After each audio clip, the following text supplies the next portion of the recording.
Noticentro 1, CMI. Capitán retirado Andrés Medina confiesa autoría de carro bomba y atentado contra el presidente. Pide a Fiscalía que lo acepte como testigo para delatar cómplices.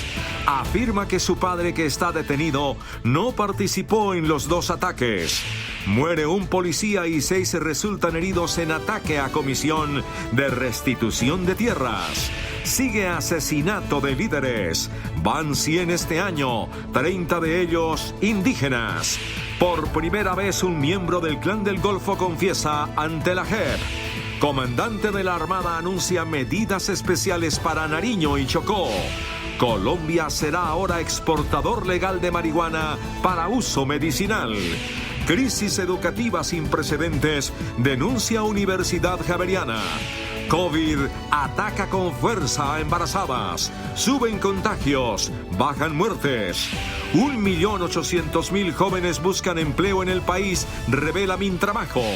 Gerente de Federación de Cafeteros pide ahorro a productores en Pregunta Yamir. Aparece oso de anteojos en Bogotá. Búsqueda para salvarlo. En el mundo, alerta de Organización Mundial de Salud sobre cepa Delta. Francia y España en crisis por altos contagios y muertes. Graves disturbios en funeral de presidente de Haití. Con Claudia Palacios y Margarita Ortega. Buenas noches. Noticentro 1 CMI conoció que el capitán retirado Andrés Fernando Medina presentará el lunes un acuerdo a la Fiscalía en el que confiesa que planeó y participó en el atentado con carro bomba en una brigada militar en Cúcuta y en el ataque al helicóptero que transportaba al presidente Iván Duque. Medina además ofrecerá colaboración para delatar a sus cómplices en estos hechos. El capitán retirado Andrés Fernando Medina es señalado por la Fiscalía de ser la persona que planeó el atentado con carro bomba en la Brigada 30 del Ejército en Cúcuta y el ataque al helicóptero que desplazaba al presidente Iván Duque. Noticentro 1 CMI conoció que el lunes el abogado del capitán se reunirá con los fiscales del caso para definir las bases de un acuerdo en el cual Medina se compromete a aceptar cargos a cambio de una rebaja de pena. Adicionalmente, Medina también ofrecerá entregar información sobre el atentado para convertirse en testigo de la Fiscalía. Hay mucha evidencia en contra del capitán, como hemos visto a través de los noticieros, de los medios. Una de las evidencias, se puede decir, la fundamental es el video que él mismo graba dentro del batallón días antes de producirse el atentado. Frente a esta situación, pues a la defensa no le queda más sino llegar a tratar de hacer un preacuerdo con el señor fiscal, con la Fiscalía General de la Nación, con el fin de obtener pues una rebaja de pena. Me imagino yo que va a estar el señor fiscal general de la Nación y los fiscales delegados de la Unidad Nacional contra el Terrorismo y el señor fiscal que lleva consigo la investigación aquí en la ciudad de Cúcuta. La defensa buscaría solucionar la situación judicial del papá de Medina, quien también fue detenido. No obstante, el abogado dice que la responsabilidad recae exclusivamente en el capitán. El señor Joaquín compró una motocicleta que también fue utilizada en el atentado. Pero no, eso no es así. Quien compró la motocicleta fue el señor Andrés y ya estamos recaudando esas pruebas para demostrar que el señor Joaquín no tiene absolutamente nada que ver, que es el papá del capitán. Este noticiero también tuvo acceso a la audiencia que se hizo de forma reservada, en la cual se judicializó a los 10 detenidos. Sobre Medina, lo señalan como la persona que diseñó el plan para atacar el helicóptero. Habría suministrado el lugar donde deberían impactar la aeronave para causar el derribamiento, de acuerdo al estudio previo de las condiciones topográficas del aeropuerto Camilo Daza de Cúcuta. La Fiscalía aseguró que las armas fueron camufladas en sábanas y la entidad dice que los capturados conocían sobre el itinerario del viaje. Envueltas en unas sábanas de cama que fueron llevadas a la casa de Sebastián y en la mañana siguiente son recogidas por Jason en el taxi junto con Ascanio y llevadas al lote cerca de la cabecera de la pista del aeropuerto Camilo Daza. El capitán retirado fue trasladado esta tarde a la cárcel La Picota en Bogotá bajo un estricto esquema de seguridad. Un policía murió y 6 más resultaron heridos tras un ataque a una comisión de restitución de tierras en Tuluá, Valle del Cauca. La emboscada se presentó según la Unidad de Restitución de Tierras y Antiterrorismo de la Policía Nacional en la tarde de este viernes en el sitio conocido como Remolinos, en la vía que del corregimiento de San Rafael conduce al municipio de Tuluá, en el centro del valle. En ese sector se encontraba el Escuadrón Móvil de Carabineros en CAR de la Policía Nacional, custodiando una comisión de restitución de tierra encabezada por el juez primero de restitución, cuando fueron atacados por disidentes de la columna Dan Izquierdo de las FARC. En el hecho murió el patrullero Ricardo Andrés Álvarez Cardona, de 27 años, y otros 6 policías resultaron lesionados, quienes fueron trasladados hasta un centro asistencial en Tuluá. Lamentamos profundamente este hecho para la familia policial y procuraremos, ni más faltaba, que a través de la articulación de los diferentes esfuerzos con la Fuerza Pública del Ejército Nacional se sigan haciendo las actividades de carácter operacionales con el apoyo aéreo que desde la región 4 antinarcóticos se está realizando en estos instantes. De acuerdo con el reporte de las autoridades, los uniformados fueron atacados con 2 artefactos explosivos, donde uno de ellos impactó el camión de la Policía Nacional.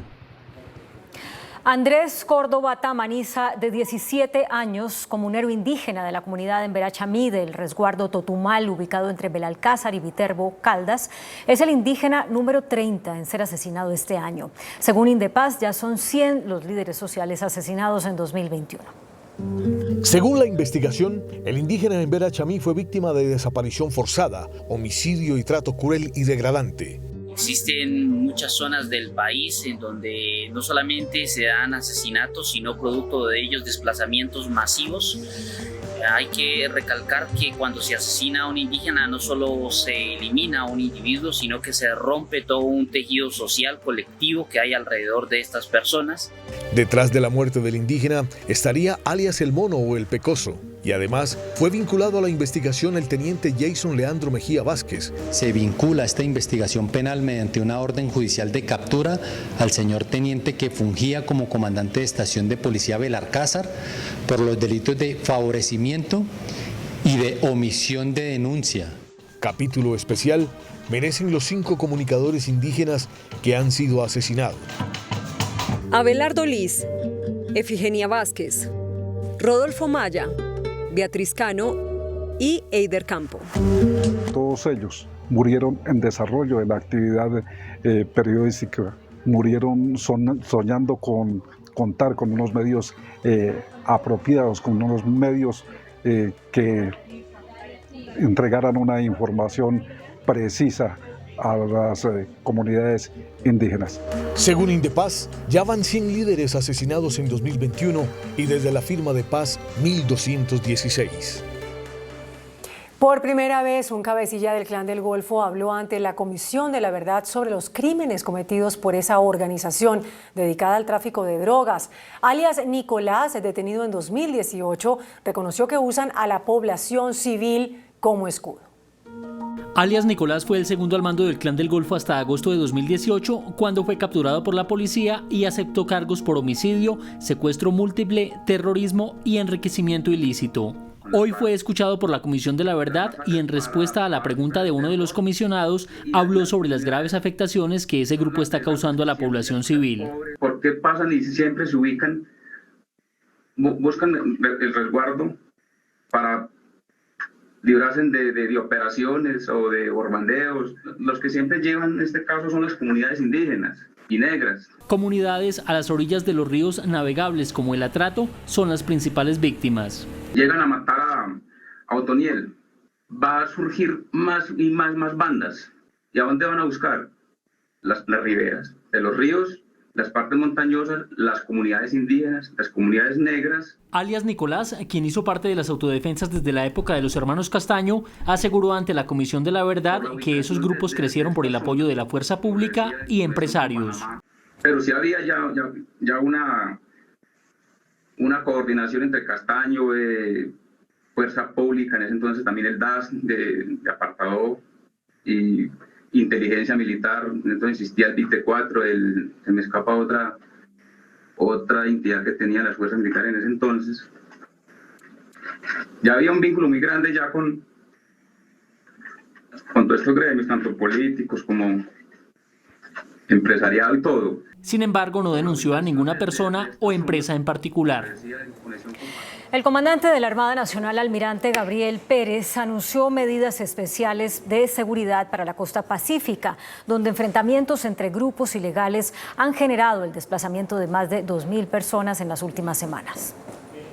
El almirante Gabriel Pérez, comandante de la Armada, explicó que la violencia reciente en varios municipios de Nariño es generada por 6 grupos disidentes de las FARC y el ELN. Tenemos esa amenaza de disputa directa por el negocio del narcotráfico, por la supremacía de unos contra otros, para controlar las rutas, el mercado, en fin. Las fuerzas militares tienen en marcha un plan para evitar nuevos desplazamientos y permitir el regreso de quienes han abandonado sus tierras por temor. Tenemos 2 unidades completas, batallón 15 y batallón 42, trabajando en esa zona, más el 41 que entra a reforzar con todo su componente fluvial en esta región. Barbacoas, Roberto Payán y Magüí Payán están entre los municipios más afectados. ¿Qué hay sobre el río Patía? Ahí tenemos una estrategia con los grupos de combate fluvial orientados fundamentalmente a ejercer mejor control, mucho más allá de la línea de la desembocadura del río, para tener control sobre todas esas poblaciones que están sobre el río Patía, inclusive a una zona que ustedes conocen muy bien, que se menciona cotidianamente, el Triángulo del Telembí, una zona que de manera particular ha sido muy afectada por este enfrentamiento entre estas facciones del Gao residual. El comandante de la Armada también confirmó que en lo que va del año se han incrementado en 10% las incautaciones de cocaína con respecto al mismo periodo del año pasado. La defensa de Carolina Galván y Nilson Díaz, quienes están implicados en la desaparición de la niña Sara Sofía, pidió que se anule el proceso, argumentando errores en la investigación de la Fiscalía. Desde el 28 de enero se desconoce el paradero de la niña Sara Sofía. La teoría de la Fiscalía apunta a que la menor falleció tras ser golpeada y posteriormente su cuerpo fue arrojado al río Tunjuelito. Los responsables serían su madre Carolina Galván y su padrastro Nilson Díaz, quienes fueron llamados a juicio por el delito de desaparición forzada y se exponen a penas de más de 25 años de cárcel. Sin embargo, el caso está en riesgo de ser anulado por una petición de la abogada de los acusados que aseguró que hubo errores de la Fiscalía. Se debe delimitar la conducta, las circunstancias de modo, tiempo y lugar que rodearon. ¿Qué hizo? ¿Cómo lo hizo? ¿Cuándo lo hizo? ¿Dónde lo hizo? Etcétera. Pues con la esperanza puesta de que la Fiscalía tenga cómo argumentar, porque si no le van a soltar a Nilson y a Carolina y no es justo. La Fiscalía pidió que no se anule el caso, sin embargo, el delegado admitió que la audiencia de formulación de cargos pudo ser confusa. La Fiscalía no lo ve así del todo. Sí entiende que fue dispersa la imputación, como se ve en el video, y que seguramente la señora juez podrá revisarlo oportunamente. La Procuraduría le pidió a la Fiscalía que aclare el escrito de acusación. El 30 de julio se definirá si se anula el proceso o si arranca el juicio. Un juez condenó al expresidente de la firma Conalvías, Andrés Jaramillo, por su participación en el pago de sobornos dentro del escándalo conocido como el Carrusel de la Contratación de Bogotá. Jaramillo tendrá que pagar 10 años de cárcel. Esta noche se ordenó su captura. El juez declaró culpable a Jaramillo por los delitos de interés indebido en la celebración de contratos y cohecho por dar u ofrecer, luego de que la Fiscalía lo acusara de entregar cerca de 2.000 millones de pesos a un grupo de políticos en Bogotá para recibir un contrato para el mejoramiento de la malla vial en 2009. Los hechos ocurrieron durante la administración del exalcalde Samuel Moreno y, según el juez, los testigos corroboraron la participación de Jaramillo en el escándalo de corrupción del Carrusel en Bogotá. El abogado de Jaramillo le pidió al juez que tenga en cuenta que el empresario asistió a todas las diligencias durante este proceso. El doctor Andrés Jaramillo López ha comparecido a este proceso desde el día 1 hasta el día de hoy. La defensa de Jaramillo ha insistido que él es inocente y ante la decisión pedirán que el Tribunal de Bogotá revise la sentencia. El presidente Iván Duque firmó el decreto que autoriza la exportación del cannabis medicinal. La normativa acelera el otorgamiento de licencias y permite que este sector industrial pueda incursionar en procesos de elaboración de alimentos, bebidas, cosméticos y confecciones a base de cannabis. Desde el municipio de Pasca, en Boyacá, donde se encuentra una de las industrias de cannabis medicinal, el presidente Iván Duque firmó el decreto que elimina la prohibición de exportar la flor seca de la planta de marihuana. ¿Qué queremos ahora? Habilitarlos para que ustedes salgan, como dicen, a ganarse ese espacio del mercado internacional, y por eso también he dado instrucciones muy claras a ProColombia, que también quiero agradecerle a ese gran equipo de ProColombia para abrirle los mercados a nuestro país. La normativa crea una ventanilla única que acelera los procesos de licenciamiento, permite producir otros derivados de la marihuana como bebidas, cosméticos, confecciones, se autorizan investigaciones universitarias de la planta, se permitirá el ingreso de la flor seca a zonas francas, se amplían vigencias de licencia de 5 a 10 años y se permite publicidad sobre el cannabis, entre otros aspectos. Se exigirá un compromiso anticorrupción por parte de los solicitantes de licencias, así como un certificado de composición accionaria de quienes tengan el 20% o más de las acciones, para que las licencias sean otorgadas bajo el principio de transparencia. Empresarios mostraron su satisfacción por la firma de este decreto que permitirá relanzar esta industria que puede representar cerca de $6.000 millones en la región. Colombia tiene el derecho de ganar en esta industria. Tenemos las condiciones agroclimatológicas, tenemos el talento humano en la agroindustria, tenemos el talento humano en la industria farmacéutica. El decreto nos ayuda a todo el gremio colombiano para poder amplificar el alcance de la industria colombiana de cannabis en el mundo y comenzar a suplir esa demanda. El presidente Iván Duque resaltó que este decreto ayudará a la generación de empleo joven, especialmente en la zona rural. Hoy se conocieron nuevos detalles del fallo sobre la eutanasia emitido por la Corte Constitucional. El alto tribunal da vía libre a que la familia de pacientes con incapacidad pueda solicitar la eutanasia. En diálogo con Noticentro 1 CMI, el presidente de la Corte Constitucional, Antonio Lizarazo, aseguró que el reciente fallo que flexibiliza los requisitos para acceder a la eutanasia en Colombia también permite que esta práctica se solicite mediante el llamado consentimiento sustituto. Tenemos ahora ya unos desarrollos jurisprudenciales que hacen referencia al consentimiento sustituto para aquellos supuestos en que los pacientes están en imposibilidad física de expresar su voluntad. Según el presidente de la Corte, pueden solicitar la eutanasia a los familiares de pacientes que hoy no tengan capacidad de decidir, ya sea legalmente, como los menores de edad, o aquellos pacientes que quedan incapacitados mentalmente, por ejemplo, por estar en estado vegetativo. Claro, de hecho la Corte ha conocido al menos 2 casos que yo recuerde, de pacientes que están en imposibilidad absoluta de emitir un pronunciamiento. Según Lizarazo, aunque no exista hoy una regulación sobre el consentimiento sustituto, esto no quiere decir que no se puedan decidir peticiones de eutanasia bajo esa modalidad.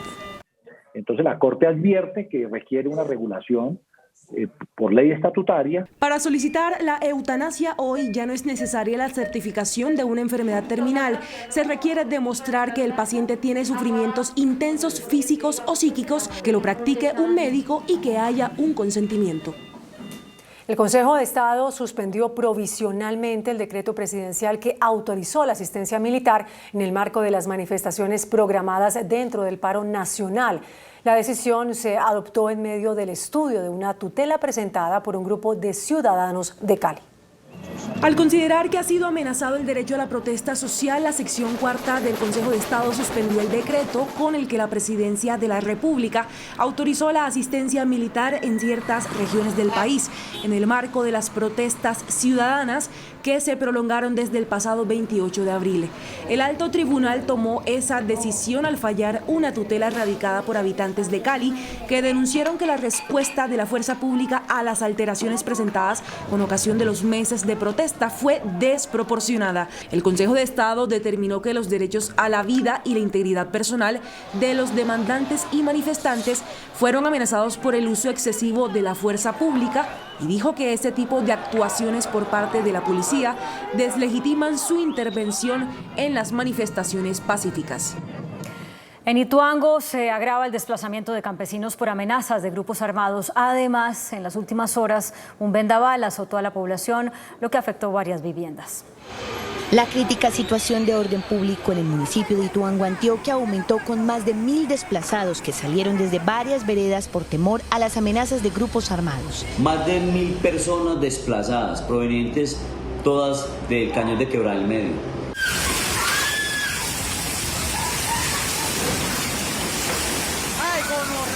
Justamente el municipio de Ituango quedó afectado en las últimas horas por un fuerte vendaval que causó daños en vías públicas, en viviendas y también en los albergues dispuestos para los desplazados. El senador Gustavo Petro habló sobre la orden de captura emitida contra Juan Carlos Montes, quien se desempeñó como subdirector del Instituto Distrital de Recreación y Deportes durante su administración. Para el senador Gustavo Petro, la orden de captura y solicitud de circular roja de Interpol contra Juan Carlos Montes se trataría de una persecución por parte del exfiscal general de la Nación, Néstor Humberto Martínez.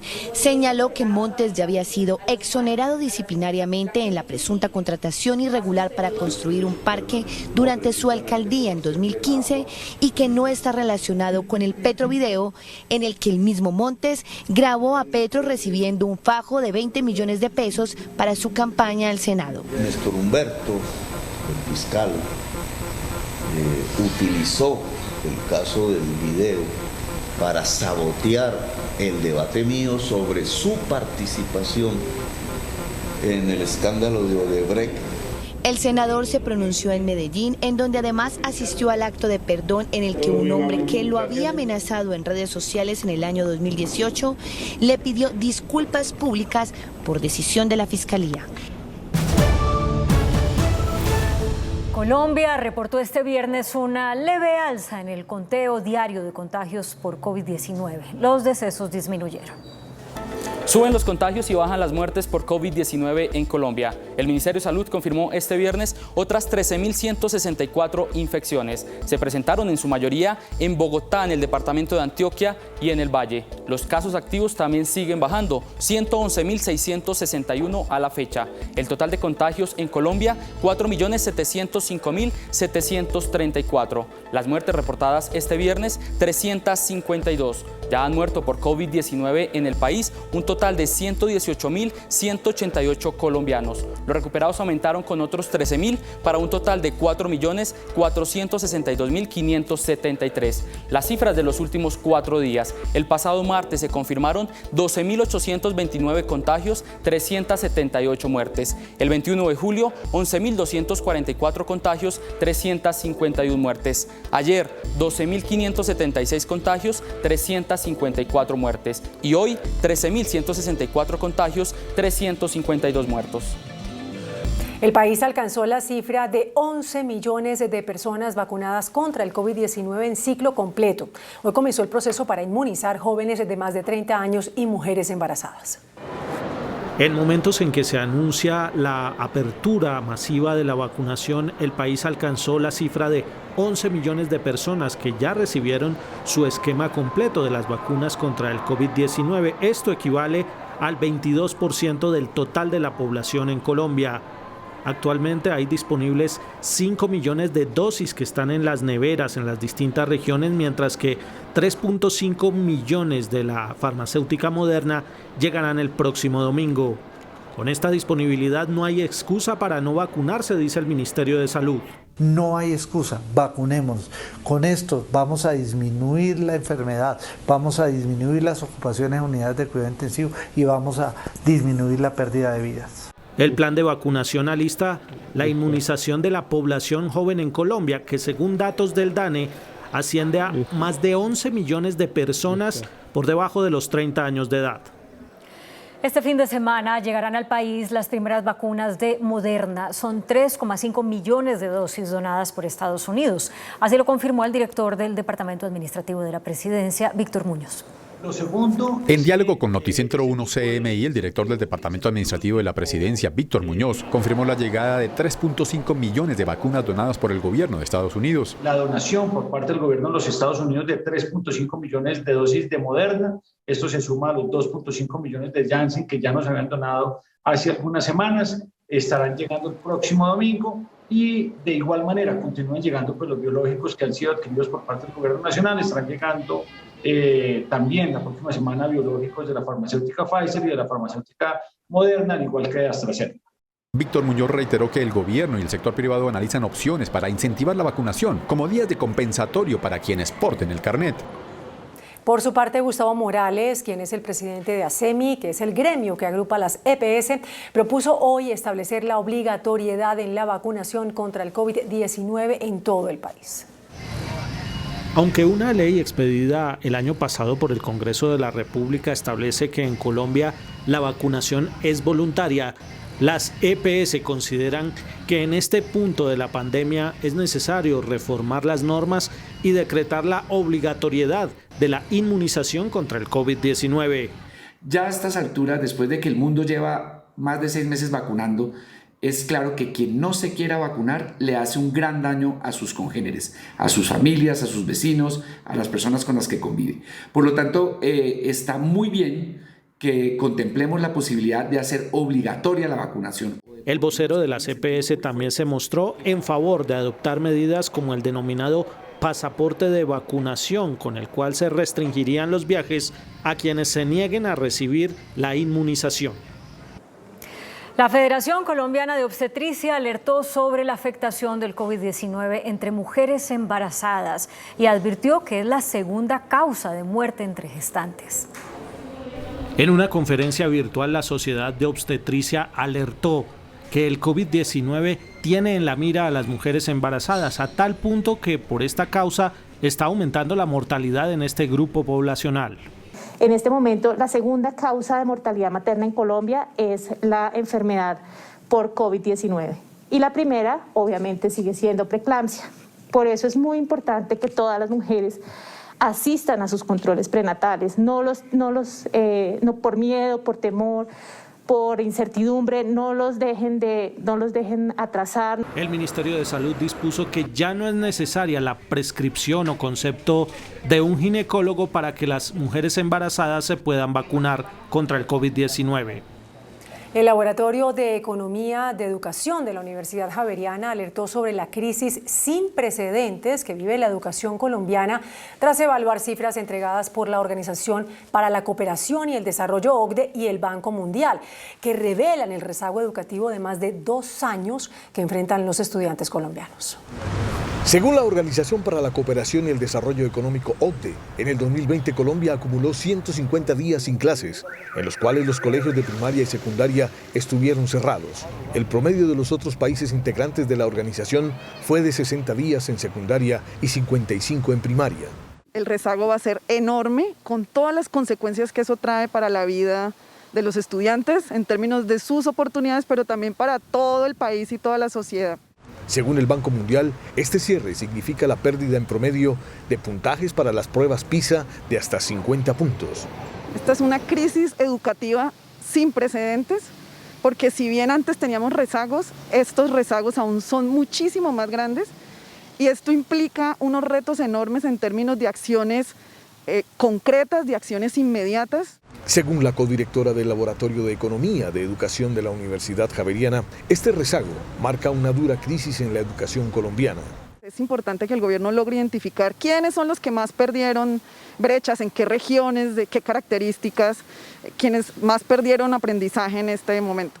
Según el análisis de la Universidad Javeriana, mientras la OCDE recomendó 9 estrategias para superar la crisis educativa por la pandemia, Colombia solo ha implementado 3.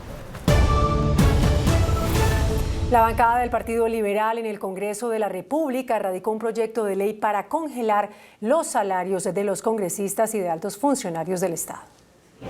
El proyecto del Partido Liberal contempla que durante 5 años los salarios de los congresistas, que devengan cerca de 34 millones de pesos, no tengan incremento alguno, lo mismo que los servidores públicos que ganen desde 20 salarios mínimos mensuales. Buscando oír a la comunidad, a la gente que sale a la calle inconforme, y también en el ánimo de achicar la brecha salarial en un país tan desigual como Colombia. Seguramente no es injusto un alto salario para quien hace bien la tarea, cumple cabalmente con sus deberes, pero es odiosa el comparativo en épocas de incremento en esta asimetría laboral.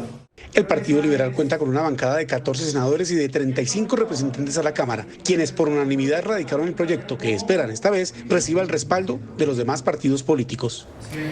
Mientras tanto, en la Cámara han sido radicados proyectos que podrían ser considerados como utópicos. Por ejemplo, uno para eliminar los privilegios de los altos funcionarios del Estado o el que pretende trasladar los ministerios a las regiones.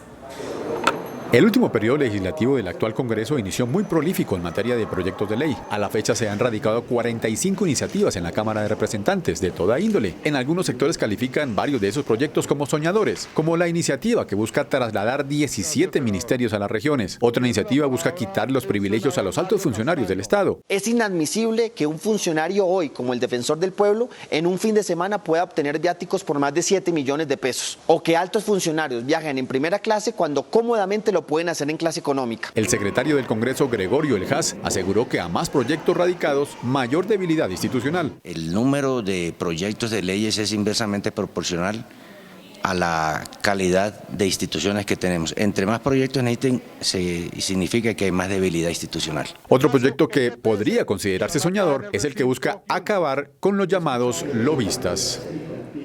En su visita a Cali, el ministro de Trabajo, Ángel Custodio Cabrera, se refirió a la necesidad de vincular jóvenes a la fuerza laboral. Según el ministro de Trabajo, Ángel Custodio Cabrera, son cerca de 1.800.000 jóvenes en Colombia que requieren empleo y por eso aquellas compañías que vinculen a personas entre los 18 y 28 años recibirán un auxilio en el pago de la nómina. Aquí pueden contratar a un profesional de 10 millones de pesos. Nosotros subsidiamos el 25% por parte de la alcaldía, 25% por parte de la nación de un salario mínimo.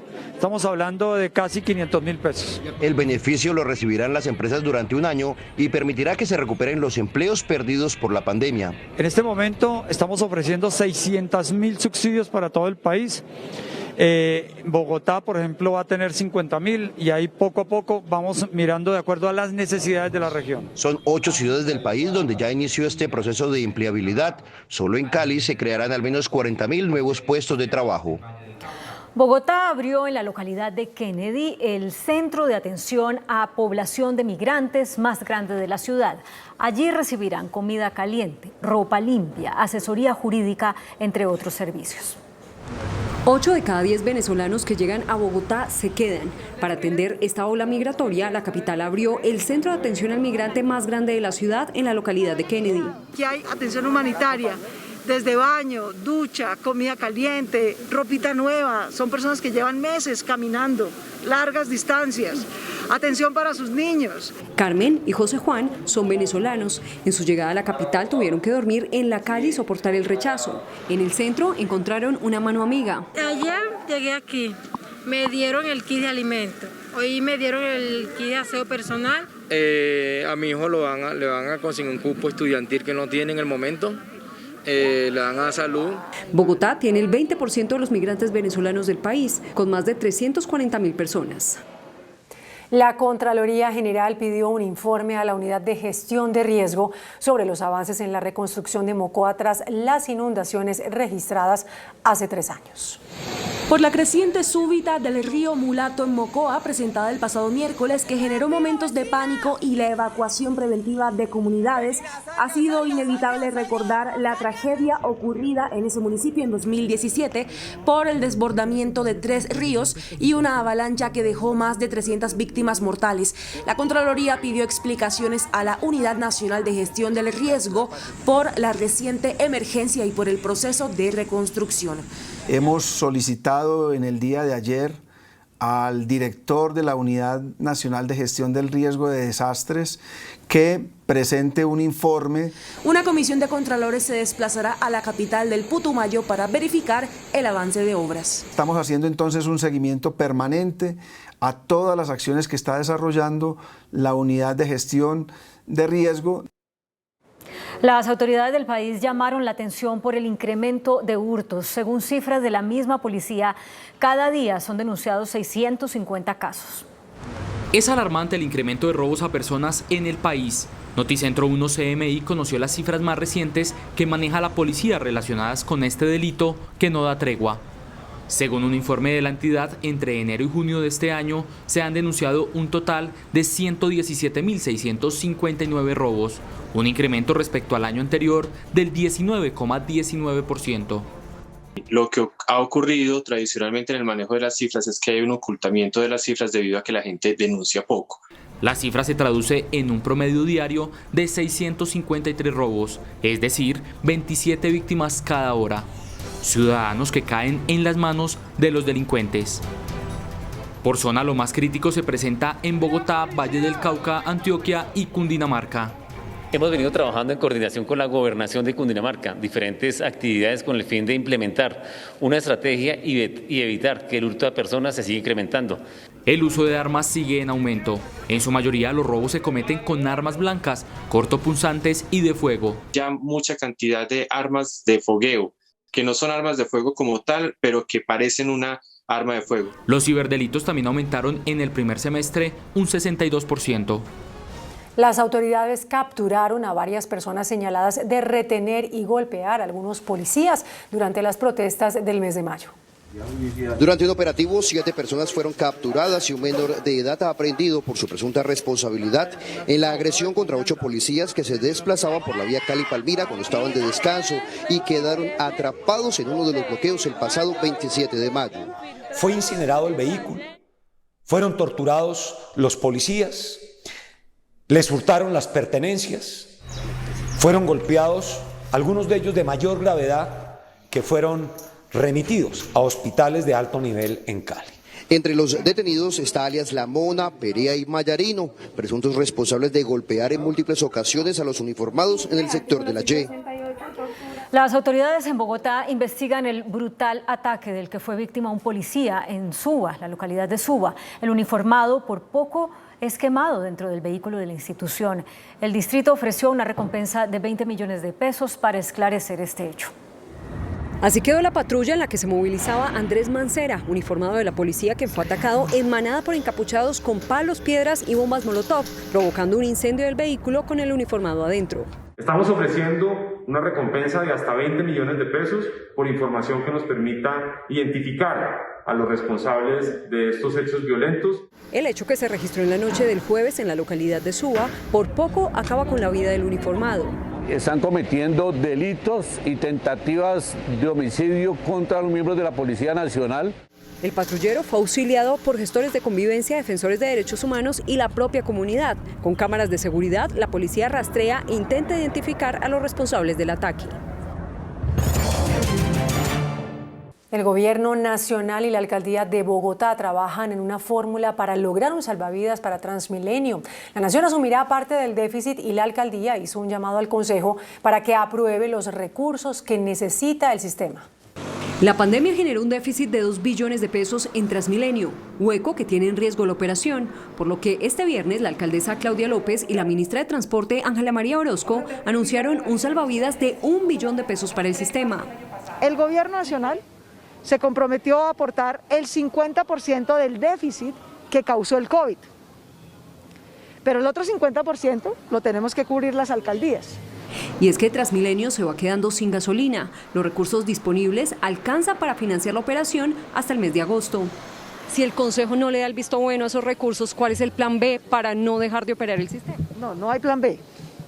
El plan B, el plan A, el plan H y el plan Z es subsidiar con una parte del cupo y con impuestos generales que ya pagamos todos los bogotanos el transporte masivo de Bogotá, para que Bogotá pueda seguir yendo a trabajar. El Congreso tendrá que aprobar el 50% de los recursos para cubrir el déficit en la Ley de Inversión Social, mientras que el Consejo el otro 50% en el plan de rescate que hace trámite en la corporación y que será votado el próximo domingo.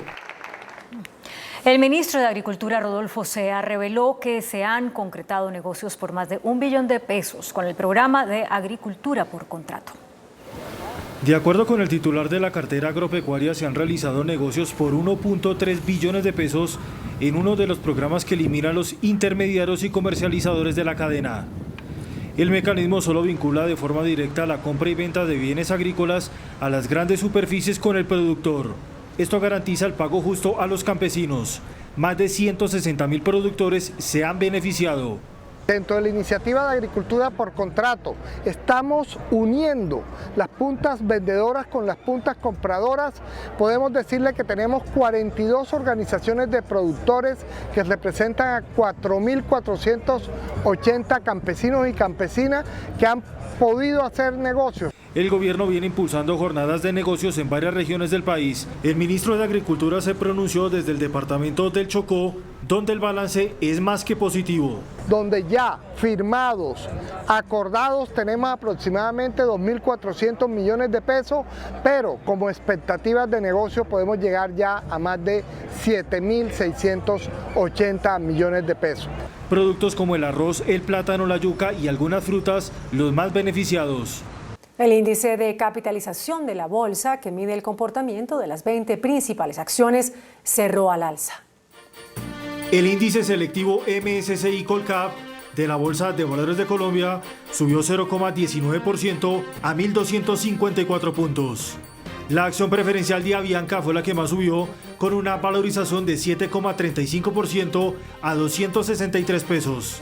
La acción preferencial de Corfi Colombiana fue la que más bajó, con una pérdida de 2,09% a 22.520 pesos. La acción más negociada de la jornada fue la de Bancolombia, al movilizar más de 20.000 millones de pesos, con una variación positiva de 0,60% a 28.270 pesos. La Sociedad Portuaria de Barranquilla tiene un nuevo dueño. El nuevo accionista mayoritario adquirió el 77% de las acciones. Los nuevos dueños mayoritarios del puerto de Barranquilla adquirieron una participación del 77% de las acciones de la Sociedad Portuaria Regional. El nuevo socio es un holding de 5 empresas dedicadas a la logística con más de 85 años de experiencia. La gerencia del puerto calificó la transacción como un espaldarazo a la economía de la ciudad. La compañía informó que continuará teniendo otros accionistas minoritarios que representan rubros importantes de la economía barranquillera y son igual de relevantes para la organización y su toma de decisiones. iSquare Capital es un fondo global de infraestructura que maneja más de 29.000 millones de dólares con inversiones en 35 compañías en 51 países del mundo. El dólar cerró al alza. Indicadores económicos en Noticentro 1, CMI.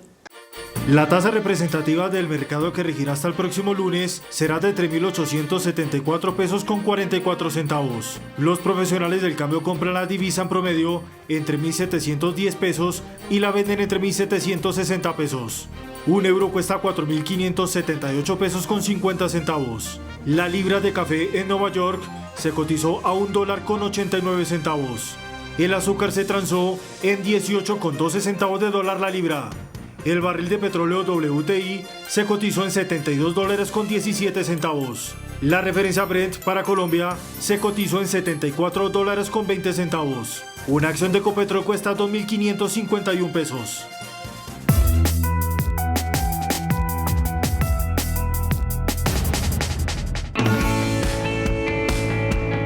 El Seminario Misionero Arquidiocesano Redentoris Mater de Medellín fue creado hace 31 años y desde entonces ha formado casi 150 sacerdotes dispuestos para la nueva evangelización.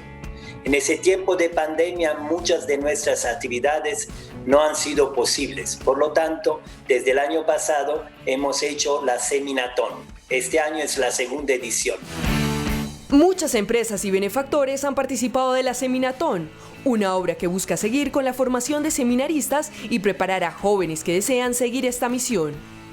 Y en este evento daremos a conocer cuál es nuestra misión, qué es nuestra vida aquí en el seminario.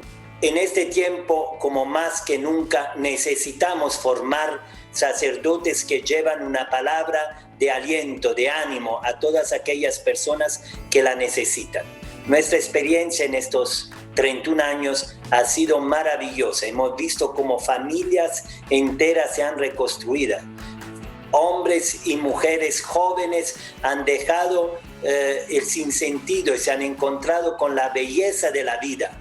En ese tiempo necesitamos sembrar esperanza. En el evento que se llevará a cabo este sábado 24 de julio por su canal de YouTube, también se estarán recibiendo las donaciones para sostener la obra de sus formadores. Sabemos que esta obra no puede ir adelante sin ustedes, porque todos nosotros somos la mano de la providencia de Dios.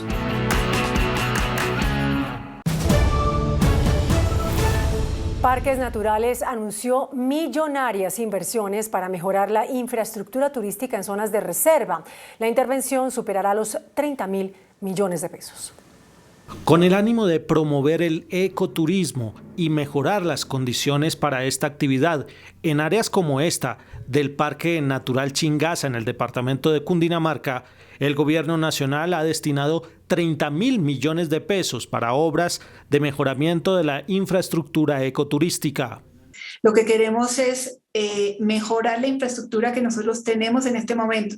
Es infraestructura de los años 70 y 80 y ya necesita mantenimiento, necesita cumplir con la norma de sismoresistencia, necesita cumplir con toda la parte ambiental frente al manejo de vertimientos. Pero adicionalmente necesitamos mejorar nuestros senderos, mejorar la señalización. Parques Naturales salió al paso de cuestionamientos que circularon en redes sociales sobre la construcción de nuevos hoteles en estas zonas de reserva. Hoy ocurrió un hecho insólito en Bogotá. Un oso de anteojos apareció en zona rural de la localidad de Chapinero. Es la primera vez que se registra la presencia de esta especie silvestre en la capital. Cámaras de seguridad captaron la insólita aparición. Un joven oso anteojos visitó las fincas de la vereda El Verjón, ubicada en la zona rural de la localidad de Chapinero, en Bogotá. Es una especie propia de los ecosistemas de alta montaña. Principalmente se alimenta de plantas y de frutos. Es una especie desafortunadamente que se encuentra en vía de extinción. Es la primera vez que en la capital se tiene registro de un oso andino. El animal recorrió la vereda sobre las 7 de la mañana, cruzó sin ninguna dificultad los alambres de púas que encontró en su travesía en busca de comida. Producto de la ampliación de la frontera agrícola, de la frontera pecuaria y de otras actividades, el hábitat de estas especies ha venido reduciendo. Entre tanto, el venado rescatado hace una semana fue operado y su recuperación podría tardar 3 meses. Haberse aproximado a la séptima, pues le salvó la vida. Estas apariciones tienen conmocionadas a las autoridades ambientales. Aunque es un privilegio poderlas avistar, preocupa su cercanía a las zonas habitadas, pues son especies en riesgo nativas de los páramos y el bosque andino. Les estamos reduciendo el hábitat y en alerta están las autoridades de tránsito por el incremento de sanciones a conductores. Este año son más de 157.000 comparendos impuestos. El comandante de la Policía de Tránsito y Transporte de Bogotá, coronel Héctor González, entregó detalles a este noticiero sobre las infracciones más comunes que cometen los conductores en la ciudad. En ese top que tenemos nosotros de infracciones más notificadas tenemos en el número 1 el transitar por sitios prohibidos o en horarios no permitidos. El segundo tiene que ver con no respetar las normas de tránsito.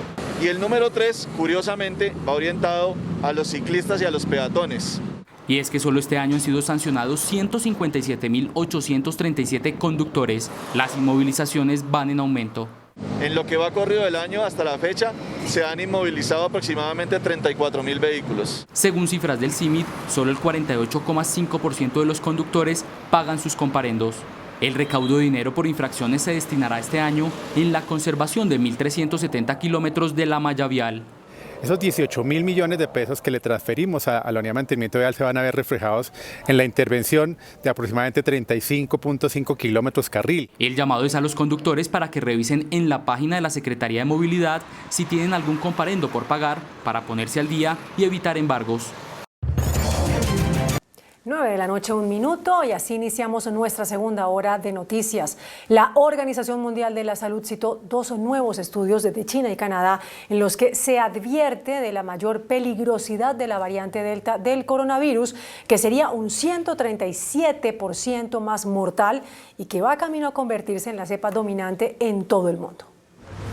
Delta puede reproducirse más rápidamente y ser más contagiosa en las primeras etapas de la infección que cualquier otra variante del coronavirus. Así lo alertó la OMS citando varios estudios de China y Canadá que sugieren que los riesgos para la salud tras contagiarse con esta cepa son significativamente mayores que con los primeros tipos de COVID-19.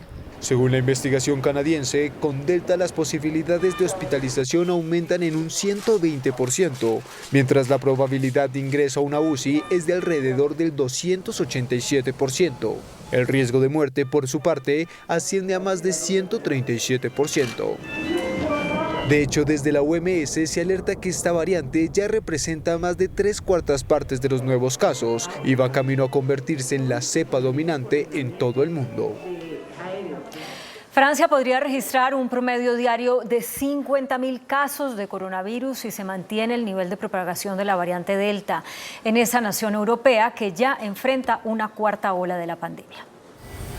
El Consejo Científico, que se encarga de asesorar al gobierno francés, alertó que la escalada de contagios que actualmente golpea al país galo va a continuar en los próximos días a causa del carácter más contagioso de la variante Delta, alertando que se registrará un promedio de 50.000 casos diarios a comienzos de agosto frente a los casi 22.000 que se reportaron en las últimas 24 horas. Para los expertos, en las próximas semanas no habrá ninguna solución milagrosa para evitar la irrupción de la cuarta ola epidémica en Francia, en particular para los que no se han vacunado. Mientras en el país entró en vigor el pasaporte sanitario obligatorio para ir a lugares de ocio con el objetivo de motivar la inmunización ciudadana. De hecho, el mensaje parece haber calado en los ciudadanos cuando al menos 4,3 millones de personas sacaron una cita para vacunarse tras el anuncio de la medida, aunque cientos de personas se han movilizado para rechazarla. Y Alemania puso a España en su lista negra de destinos de alto riesgo por el COVID-19.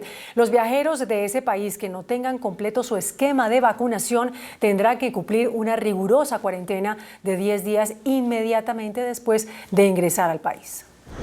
El aumento de contagios en España, que desde junio ya era una preocupación para las autoridades alemanas, terminó convirtiéndose en nuevas restricciones para los viajeros provenientes de la nación ibérica.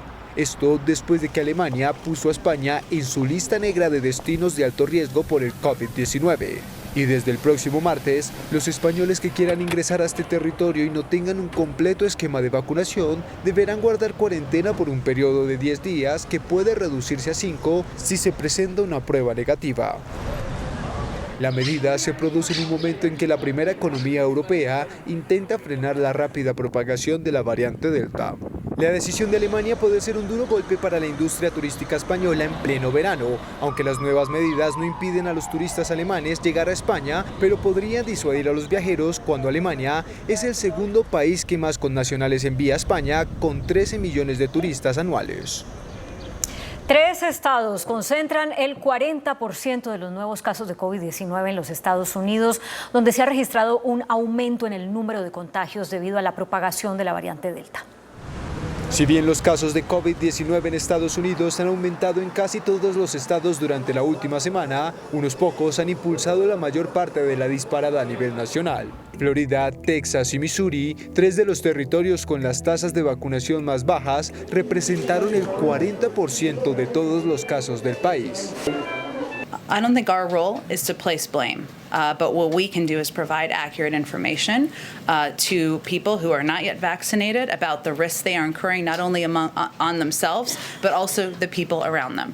And well, if you are a young person, you may think you are Superman or Superwoman and immune from getting the virus. That is not true. That is not accurate. De hecho, por segunda semana consecutiva, 1 de cada 5 casos ocurrió solamente en Florida. Estados Unidos tiene un promedio de 34.000 contagios nuevos de COVID-19 cada día, un aumento del 55% con respecto a los últimos 7 días, que es atribuido a la rápida propagación de la variante Delta. Al menos 72 personas murieron y decenas están desaparecidas por los deslizamientos de tierra provocados por las lluvias monzónicas que azotan el oeste de la India. La Marina y la Fuerza Aérea se unieron para ayudar a las miles de personas afectadas por las inundaciones, aunque la magnitud del desastre dificulta las labores de rescate. Las autoridades se encuentran en alerta roja debido a que las fuertes lluvias van a continuar en los próximos días. Aumenta a 51 el número de muertos que dejan las devastadoras inundaciones que afectan el centro de China. Las autoridades se vieron obligadas a evacuar a más de 395.000 personas. La emergencia ya causó daños por más de $10.000 millones. Las operaciones de rescate continúan y hay preocupación por un amenazante tifón que se aproxima a la zona del desastre. se llevó a cabo en Haití la ceremonia fúnebre del asesinado presidente Jovenel Moïse. La viuda, Martine Moïse, clamó justicia por el crimen de su esposo. El funeral se celebró en medio de protestas y disturbios que fueron controlados por las autoridades. En la ciudad de Cabo Haitiano se realizó el funeral del presidente de Haití, Jovenel Moïse, asesinado el pasado 7 de julio. En una relativa calma, con gritos de opositores y seguidores, en un país aquejado por la violencia, se dio inicio bajo fuertes medidas de seguridad a la ceremonia. El ataúd, que estaba cubierto por la cinta presidencial y la bandera nacional y rodeado de flores, fue custodiado por soldados de las Fuerzas Armadas de Haití. La viuda, Martine Moïse, quien resultó gravemente herida en el ataque, estaba presente con el brazo en cabestrillo. Representantes de delegaciones extranjeras del cuerpo diplomático y miembros del gobierno se turnaron para ofrecerle el pésame.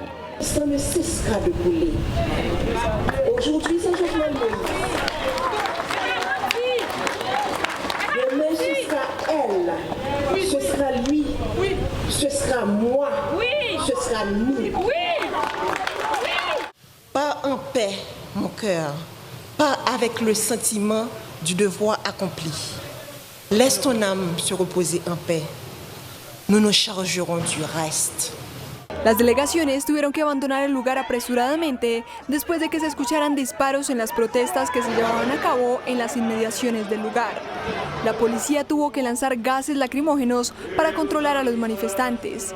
Minutos después, luego de que se formaran cordones de seguridad, la ceremonia fúnebre fue retomada sin reporte de heridos. José Miguel Vivanco, el director para las Américas de la ONG Human Rights Watch, denunció que el régimen cubano condena a puertas cerradas a los detenidos durante las masivas manifestaciones del 11 de julio, quienes son juzgados, según dijo, mediante procesos sumarios que impiden ejercer el derecho a la defensa. Una ley que permite que un juicio se realice incluso si el acusado no cuenta con un abogado defensor y que también se puede llevar adelante sin fiscal, estaría siendo utilizada por el régimen cubano para condenar a los detenidos durante las protestas opositoras del pasado 11 de julio, según alertó Human Rights Watch. En la práctica, los juicios se realizan a puertas cerradas o se permite que tan solo asista un familiar del acusado. La sentencia se transmite de forma oral. Usualmente los familiares no obtienen una sentencia escrita que explique los motivos de la decisión. Pero mientras los tribunales inician procesos contra decenas de detenidos, cada vez son más las voces que piden mesura, como fue el caso de figuras revolucionarias como Silvio Rodríguez. Solo bastó que cayera un árbol sobre un cable del tendido eléctrico en California para que se desatara el arrasador Dixie Fire, una conflagración que ya alcanzó una extensión de 34.600 hectáreas, cuya enorme columna de humo afecta la calidad del aire en varias ciudades de Estados Unidos. Las autoridades californianas culparon a algunos operadores de electricidad, señalándolos de privilegiar sus ganancias antes que invertir en la seguridad y modernización de las redes. Al menos 2 personas heridas dejó un intento de asesinato frente a un restaurante ubicado en Washington, D.C., a menos de 2 kilómetros de la Casa Blanca, donde, según testigos, un hombre disparó desde un automóvil negro contra 2 personas, una de las cuales parece ser el objetivo del ataque. Este es el segundo tiroteo en menos de 4 días y el tercero en una semana en la capital estadounidense. El viernes pasado, una niña de 6 años murió y otras 6 personas quedaron heridas durante un ataque. Menos de 24 horas después, 3 personas recibieron disparos durante un juego de béisbol.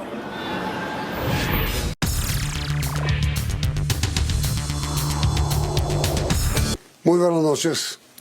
Hacía mucho tiempo que el café de Colombia no se cotizaba como actualmente lo hace en el mercado de Nueva York, casi $2 la libra. Por eso nuestro invitado esta noche es el doctor Roberto Vélez, quien es el gerente general de la Federación de Cafeteros de Colombia. Doctor Vélez, buenas noches, gracias por aceptar. ¿Estamos frente a una bonanza cafetera o no? Buenas noches, Yamid. Agradecimiento cordial para usted por la invitación a participar en el programa. Cuando hablamos de bonanza, a nosotros se nos viene a la cabeza, digamos, 1975 o 1986, donde los precios de la bolsa se fueron a $3 y $4. A $2, pues claro, tenemos una situación diferente desde el punto del ingreso del productor. Y en esto nos ha ayudado mucho, Yamil, la tasa de cambio, que ha sido una tasa que ha remunerado las exportaciones de Colombia. Entonces, pues sí, con niveles de precio interno del orden de 1.800.000 pesos, tenemos que aceptar que la caficultura y el cafetero están pasando por un momento bueno en el nivel de ingresos. Ahora mira, doctor Roberto, el tema seguramente no le gusta a los cafeteros de Colombia, pero la opinión pública tiene el temor de que este crecimiento del precio interno del café y por supuesto producido por el precio exterior se vaya en chucherías. ¿Cómo hacer para que los cafeteros, en lugar de gastar la platica de ahora, ahorren para las épocas de vacas flacas? Gracias, Yamid, y muy interesante el cuestionamiento y la reflexión, porque es que la verdad es que tradicionalmente, cuando vinieron estos aumentos de precio del 75, del 86, del 97, lo que se hizo es que el Fondo Nacional ahorraba una parte de esos mejores precios internacionales, los guardaba allí en las arcas del fondo y una parte pequeña o le pasaba al precio del productor. De manera que cuando venían las distorsidas de precio, porque aquí no sabemos cuánto vaya a durar este tema de los precios buenos, cuando venga la distorsión de precios, en ese entonces pues había un colchón para de alguna manera amortiguar la bajada. Aquí toda la plata que venga de estos mejores precios va a ir directamente a los productores de café. Como lo decía entonces el presidente López en 1975, la bonanza es de los productores. Va a haber, y de aquí en adelante ese es el gran reto, que diseñar herramientas de ahorro, elementos que le permitan al productor invertir en lo suyo, que es la finca, pero además los excedentes poderlos guardar para la época, si la queremos llamar así, de las vacas flacas. Sí, pero el asunto, doctor Roberto, es cómo hacer para que la platica no se pierda, para que se ahorre. Yamid, nos va a tocar hacer unas campañas tremendas de publicidad y promoción para el ahorro a los productores. Estamos diseñando herramientas que, digamos, ayuden a que un productor desde ya compre insumos para el próximo año o el año siguiente, desde ya ahorre una palata para obtener un mejor precio el año siguiente y el que sigue. Hay que ser muy creativos ahora para ofrecerle a los productores oportunidades de ahorro. Sabiendo eso, Yamid, hay que tener muy en claro que hoy tenemos mejores precios, pero no sabemos hasta cuándo duren. Y normalmente el café, como todos los bienes básicos, tienen ciclos de subida de precios y después viene la distorsión y la bajada. Sí. Ahora mire, doctor Roberto, al margen del precio interno que fija la Federación para comprar el café para exportación, este mismo fenómeno está ocurriendo con los sectores de exportación que compran también café a los productores nacionales.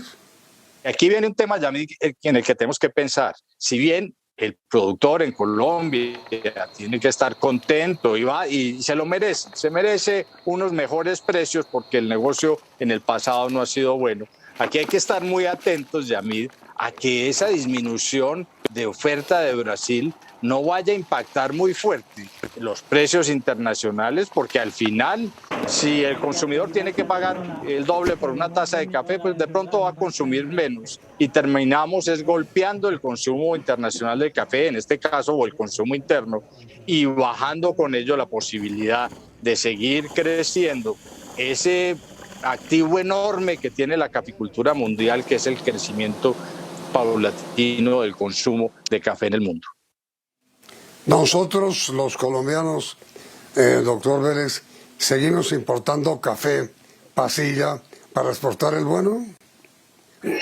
Sí, Yamid, no solamente pasilla, seguimos importando café de otros orígenes, de Brasil, del Perú, de Ecuador, de algunos países centroamericanos, para el mercado local, ese café pues nos lo tomamos los colombianos que estamos acostumbrados a un café que tiene un sabor diferente y tiene unos precios mucho más baratos que un café excelso, y buena parte del café excelso se vende. Pero tengo que decirle, Yamid, que durante esta pandemia lo que hemos sentido es un cambio en buena parte de los hábitos de los consumidores colombianos, que han venido aumentando el consumo de cafés de altísima calidad, y uno ve hoy en los anaqueles y ve por internet cantidades de productos colombianos hechos por cafeteros, por asociaciones, por cooperativas, por empresas, emprendimientos locales de cafés de magnífica calidad para el mercado nacional. A ver, doctor Vélez, lo que es curioso es que los colombianos que producimos el café suave mejor del mundo, consumimos un café malongo. No colombiano. Pues, Yamid, esa ha sido la costumbre en Colombia.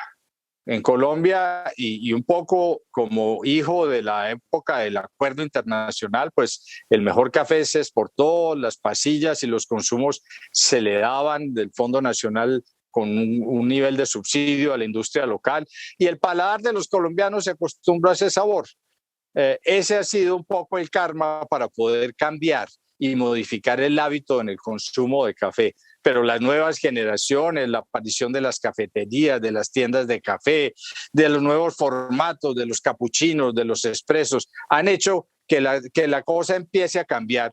Y hoy Colombia empieza a mostrar nuevamente cifras interesantes y movimientos interesantes de consumo de café hacia el café 100% de excelso, es decir, 100% materia prima de exportación.